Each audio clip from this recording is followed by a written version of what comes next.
Mantan pelatih timnas Prancis, Raymond Domenech, merasakan kesetiaannya terhadap negara untuk Piala Dunia 2022 diuji karena Lionel Messi. Raymond Domenech meyakini bahwa Piala Dunia 2022 membawa persaingan tersendiri bagi tiga pemain Paris Saint-Germain. Tiga pemain yang dimaksud adalah Kylian Mbappe, Neymar, dan Lionel Messi. Ketiganya sama-sama memiliki kontribusi besar bagi Paris Saint-Germain pada musim tahun 2022 sampai tahun 2023. Tidak heran jika kontribusi tersebut diyakini Raymond Domenech akan berlanjut ke timnas masing-masing.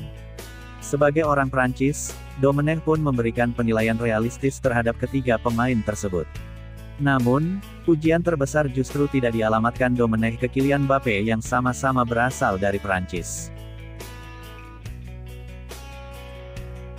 PSG punya tiga pemain yang bisa menjadi juara Piala Dunia tahun ini, yaitu Messi, Mbappe, dan Neymar, kata Domenech seperti dilansir bolasport.com dari Diario Ole.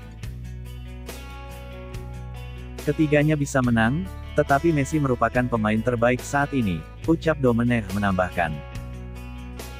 Penilaian Domenech berdasarkan pada kemampuan yang dimiliki oleh Messi. Messi mampu melampaui pencapaian pesepak bola lain dengan melakukan hal yang jarang terjadi sepanjang sejarah.